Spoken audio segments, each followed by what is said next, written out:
Coffee is for leaders. You should grow. There's this sentiment that if you do ads, you're not good enough, right? And a lot of people brag about like, oh, we hit X or whatever with $0 in marketing. I kind of find that weird because like, oh wait, like, so you could have grown faster? Like you could have made more money and you didn't?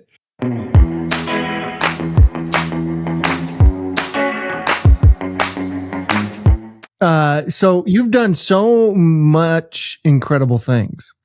I appreciate it. Like I'm blown away. Like you're like I'm still in college. I'm 40. I haven't done nearly what you've done. Yeah. I know. I look like 70, dude. That's what I look. So tell me about this calculus book you published when you were like 16. By the way, who at 16 writes a calculus book? I was into it. I mean, I was always into math growing up. Unbelievable, man. It's so cool. I mean, writing it was the easy part compared to, marketing it. I would say like, I grew up liking math. I was pretty into it. So it felt natural, but not, a whole lot of people are out there scouting for math books. So I needed a way to sell it. And I'd say, it's one thing to write the book. It was a whole nother thing to try to get it out there. And ultimately that's how like I am where I am today. It was like the exercise of trying to find a community to promote this to. So I ended up starting a page. The whole idea behind the page I started a math page in high school, and I would just, a very boring name, I just called it Daily Math. I'd post every day. And it was all to promote the book, honestly. It was like my way of getting organic traction for it.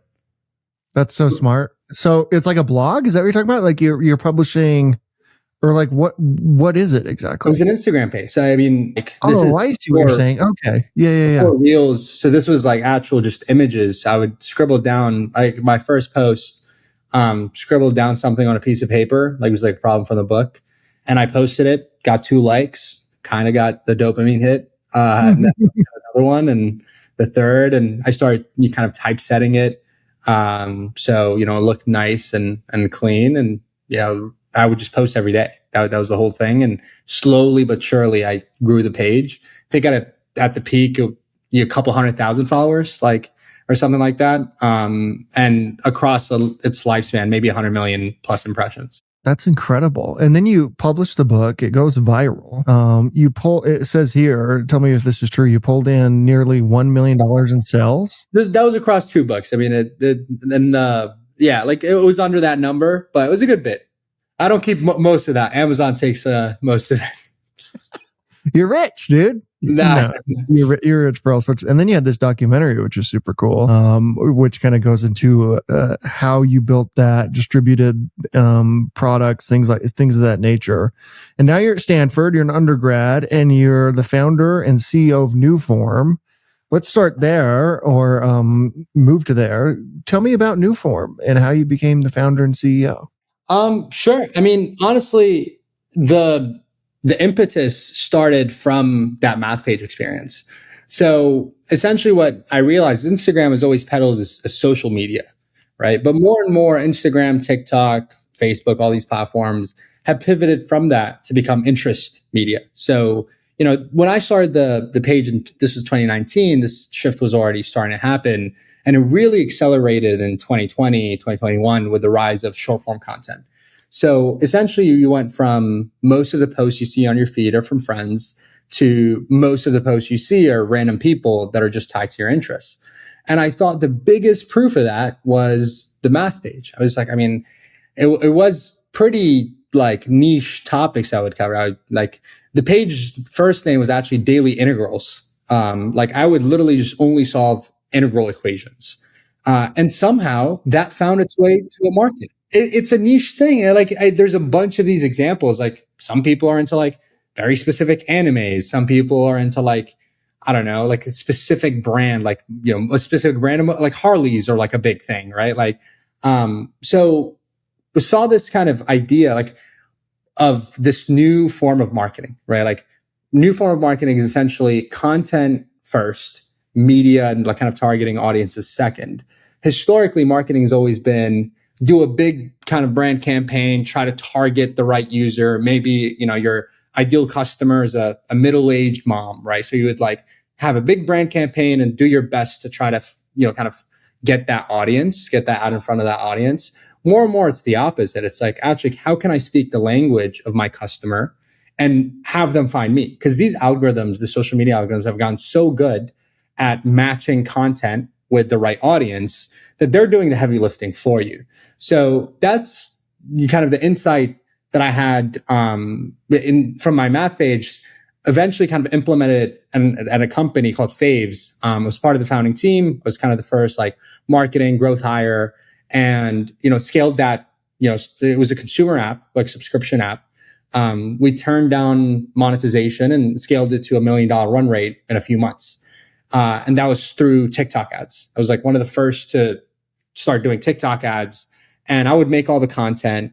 I would the only thing I would think of is like, what is our ideal customer? What would look organic on their For You page? Make ads with that in mind. And naturally, like it hits the target audience.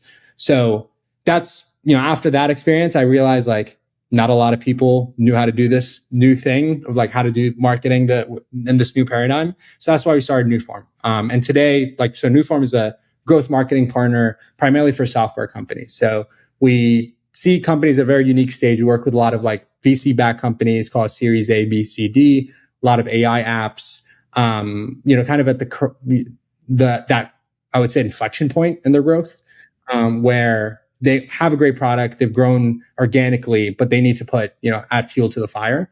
And that's where we come in. So we're their growth partner. Essentially, we do ads for software companies and my whole, from the math page to now, I think that's what led me to this. Well, I mean, it sounds like doing ads for software companies like kind of simple, but to me that is so complicated and takes such a kind of, as you mentioned, like a new way of looking at that, a creative way of looking at that. Because a lot of times, I mean, I've interviewed hundreds, probably thousands of software CEOs at this point, right? Like, very few of them can actually explain in like a sentence or two what their company does. So they really need somebody like you. You know what I mean? Like you can get the gist of it over like a 30-minute conversation and, like doing some research and stuff. But like people like you who are kind of like brilliant at the marketing and you understand like the short form content and things like that can distill it to its essence, right? Is that kind of like the value you're providing here is like, hey, because short form content is so important and because some of these companies are kind of hard to explain, to be honest with you, right? I would say like it's less about the fact that it's hard to explain as much as the right way to explain it in a 30-second video is not obvious at all at times. So like obviously you can go just make a video ad, just shoot on a camera, tell someone about the product, but that's not engaging enough, right? So more and more we're doing like when people think like short form content, they think someone just like talking to a camera. That worked maybe 3 years ago. Like these days, you gotta really do something different, stand out visually. And especially in crowded markets. I mean, if you think about, I don't know, like we work with a lot of fintechs, right? Like investing apps. One thing, like one of our clients, we don't work with them anymore, but like Acorns, for example, like it's kind of the same thing. They'll tell you, oh, like invest your money and like it'll grow just like every other investing app will tell you. But what they cracked in their marketing and, why they worked with us is ultimately like this understanding of how do you communicate that concept in a visually appealing, engaging way through video. And that's hard. Like that's easier said than done. It's just pretty hard to implement. And doing that at scale is really what we do. So we make thousands of ads a month. We have a full in-house team. We have a studio in New York that we shoot out of. Like I think the economies of scale make us do it that much better than the next person, because we just do it every day. Right. And we can tell these company stories in a way that would be very difficult for them to get at their own. What do most startups and companies get wrong about marketing? Couple things. Like, I think that especially in tech, like this tech ecosystem, Silicon Valley in general, ads is a dirty word, right? Like relatively like, you should grow. There's this sentiment that if you do ads, you're not good enough. Right. And a lot of people brag about like, oh, we hit X or whatever with $0 in marketing. I kind of find that weird because like, oh wait, like so you could have grown faster, like you could have made more money and you didn't. And like this whole thing of like, oh, we didn't spend anything on marketing. I mean, sure, of course, it's impressive for you to scale without spending money on marketing. And there's this idea that like, peddled by a lot of the Silicon Valley folks is like, oh, your product should be so good it should sell itself. But frankly, like we're in what we call like the drop shipping era of software.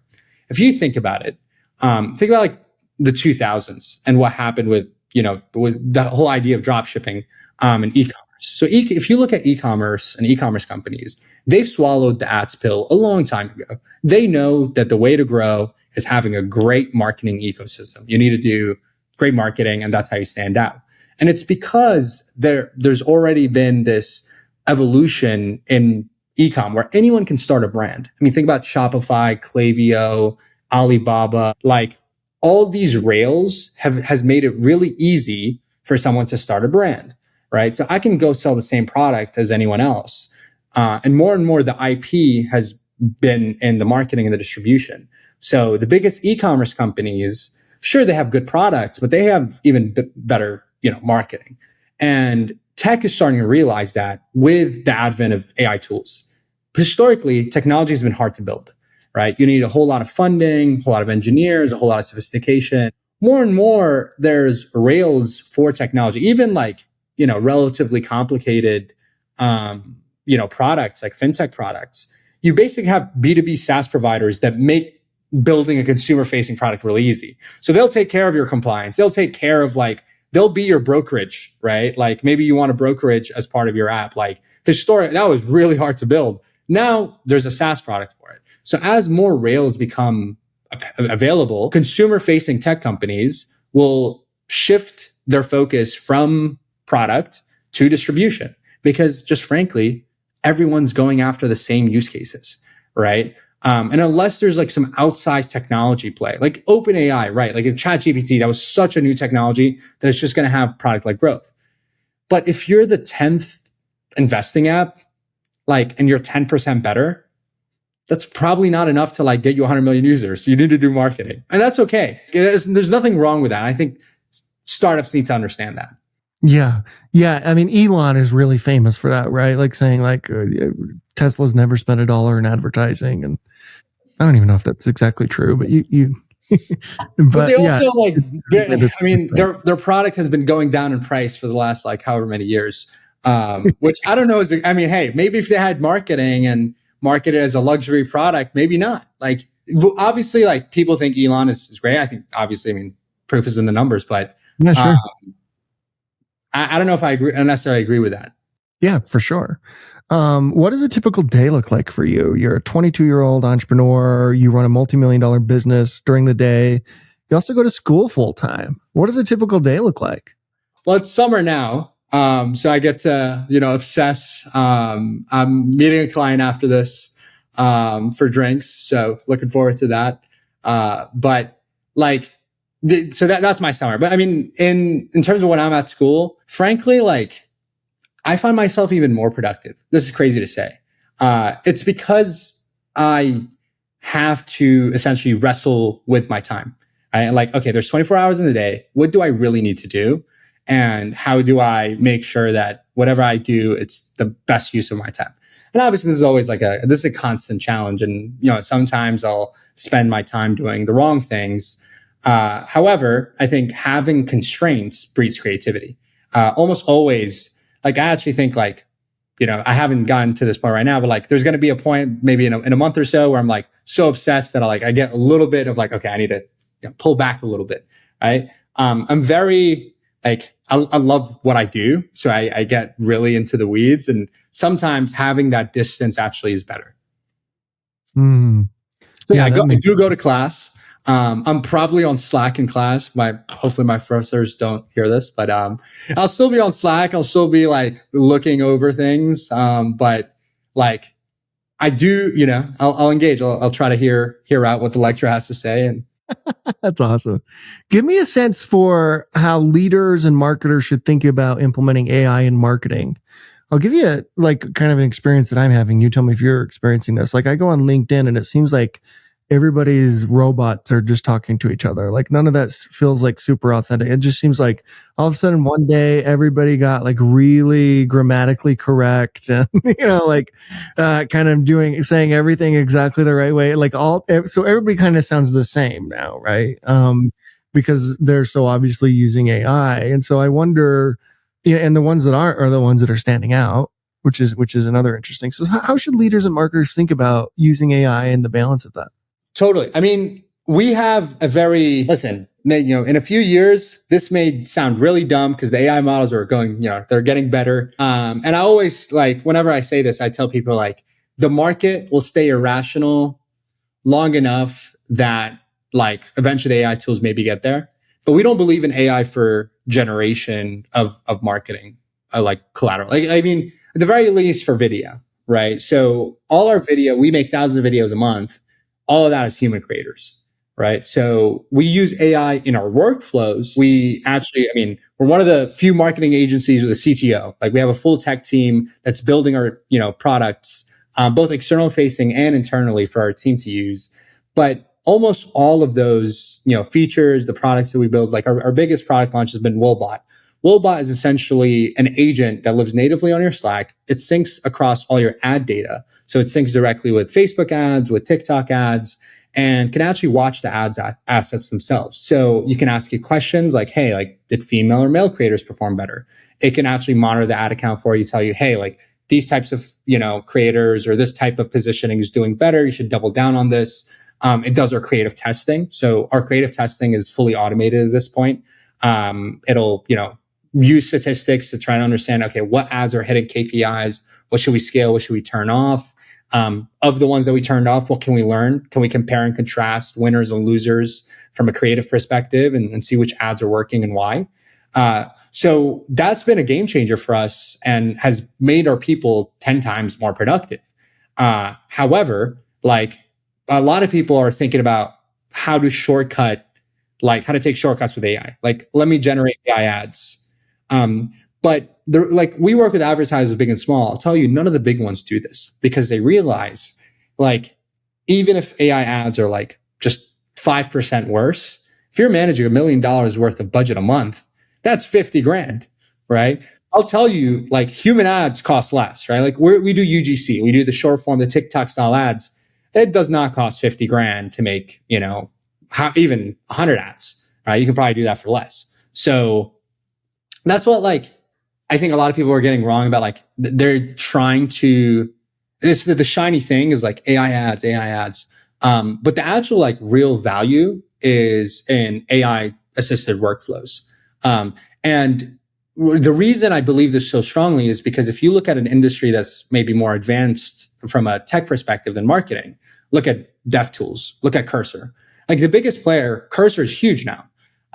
The Cursor wasn't set out to replace, programmers. It's meant to empower them. So the best programmers are 10 times better. Obviously, the worst ones are out of a job now. But that's always going to be the case. Yes, if you're not good, you're gonna struggle to find a job. But I actually think AI is only going to make the best marketers better, right? And it's certainly making us better. And that's how I think of implementing in our day to day. What do you see? Where do you see this company in 5 years? How are you thinking about it? I want to be the leading name in kind of software growth, right? I don't think there's if you think about software growth, growing software companies, nothing really comes to mind. There's no name. Obviously, we're not going to be a household name. We're kind of B2B, right? But I believe that there's a lot of great e-commerce agencies out there, right? There's not a whole lot of great software agencies. I think we're one of the better ones. We're new, and there's so much more to be left on the table for us to capitalize on. And we have ambitious plans, right? So that's really what I want to get NewForm to, is become kind of that state of the art growth partner. Tell me more about Woolbot and this idea of, like you just mentioned, it's the world's first AI performance marketer. You kind of explained what it did a little bit ago, but tell us more about that and this idea of you're right. I can't even think of a marketing firm that has a CTO. That's really interesting. That's a really interesting differentiator. Yeah. I mean, it's because like I came from the world of VC backed companies and software, and like my co-founders like I have two co-founders. They do not have marketing backgrounds. Frankly, a lot of our team like does not have a marketing background. Like we're more non-traditional in that way. So we see the industry in a new lens, and I actually think that's a good thing. So like people really, really like that. Like they like that we're outsiders. So that's that. Like in terms of, on Woolbot, essentially like if you look at the history of marketing, there's been media and there's been creative, and they don't talk. Like they're different teams. So the media team will be in the dashboards all day, look at data, try to, get to KPIs and stuff like that. And the creative team is honestly like just being creative. Like, and more we're seeing this intersection of like, actually, no, like you have performance content, performance creative. Like that's a new word that like, I don't think existed 5 years ago. So we're seeing this intersection between media and content. It's because these new platforms have converged the two. Like more and more, Meta just tells you, just give me content and like I'll do the media for you, right? So like they're really pushing, and Zuck at a certain point may even automate the creative layer, right? So like, there's I can talk about that for a while, but those two teams have not talked, and we want to connect them. We think they're one and the same at the end of the day. Content informs the media, media informs the content.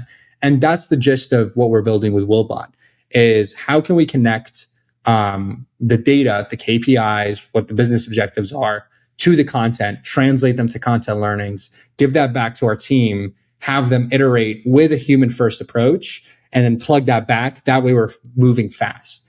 So like creative velocity for us is like the number one biggest indicator of like success. Like if we think about like, are we doing one iteration a month or 10? And if we're doing 10, we're just going to hit metrics a lot faster than if we're doing one. And we want to make doing 10 as, clean, as straightforward, as operationalized as possible. And that's what we're building tech around. What makes a good short-term ad versus like a great, like what's the difference between a great short form ad and a good one? It's a great question. I would say flow. Like it's kind of like very Rick Rubin-y, but like it has to flow. And what I mean by that, it needs to feel natural. It needs to feel like you're talking to a friend. And that's really hard to do in an ad because you're selling it. But there's a good way to do it. I think the biggest thing is a lot of people think really heavily about the hook, but they don't think about how it transitions into the sale. So one very easy format that we use is kind of introducing a problem in the hook. And one of our favorite hooks is like, I hate X problem. Right. I hate being broke. Right. Like, and then like you naturally transition. So I found X and it did Y for me. And like, that's a very simple ad script that flows well. Can you do that in a more visually interesting way? Maybe in a street interview, maybe on a podcast set. Maybe it's like a skit outdoors. So good ads sell the product. And like they'll go over the good selling points. Great ads flow well. So it's at the end of the day, it's about engaging your viewer. And this is where you kind of just have to do it a million times, frankly, to understand like, okay, what is that authentic? It's ultimately authentic, right? It's like, what does that authenticity look like? And that's why I think humans are so important in the loop. Do you think like we may already be here, but we're getting close to like any new celebrity is going to come from social media, not traditional media anymore? Do you think we're like getting to that point? Like the celebrities now are like YouTubers and TikTokers, and like it's wild. I think this is interesting. I would say that traditional media will naturally always like it's easier to go from traditional media to social media than vice versa. Although the vice versa is becoming easier. Like think about it. Like Brad Pitt like has an Instagram. I don't think Brad Pitt is in a show, but I bet he has a lot of followers, right? Just because he's Brad Pitt, right? Like you know who Brad Pitt is. Actually, like there's this I think we'll return honestly back to a median. There's like the Overton window has shifted so much to like the social stuff that like I think traditional still has a role, and like people like the IRL stuff. I mean, as much as my generation like loves the screens, we also crave like other things. Yeah. Yeah, I am seeing that too, actually. Finally, we end every interview with the same question, and that is at CEO.com. We believe the chances one gives is just as important as the chances one takes. When you hear that, who gave you a chance to get you to where you are today? It's a great question. Honestly, I think my last, my last startup, when I joined, it was called Faves. When I joined Faves, it was Tyler, who's CEO, and Jacob, who's now currently CEO, who's founding engineer, basically. And that was kind of like, I think there was a freelance designer. That was kind of it. And like, I was straight out of high school. I was decent at marketing. I didn't know anything about software companies. But then like I started out like it was a kind of contract, like part-time role. And, eventually got to, own the product direction, the growth, like operation of the company. And like, obviously like I worked really hard for that, but at the same time, I was young, I was given a chance. So, Tyler, if you're hearing this, like he knows, like, he's like a big brother to me. Right. So like that learned a lot from that experience. And I think I credit that experience to where I am today. So that's the chance that I got. Incredible, man. What are you majoring in, by the way? Math. Yeah, of course, man. I mean, it checks out. Like it's also the people are gonna, like this guy's not. It's the easiest major because you don't have to go to class. Like there's no attendance requirement. There's not like any portion of that in the grade, and they're relatively like they don't care. Like just like if you could pass the test, you're fine. Yeah. It's like as long as I get a B, I'll be fine. Like that's all. Well, best of luck with everything. Congrats on everything you've built, man. Thanks for coming on. Of course. Thanks for having me. Okay. Thanks, brother.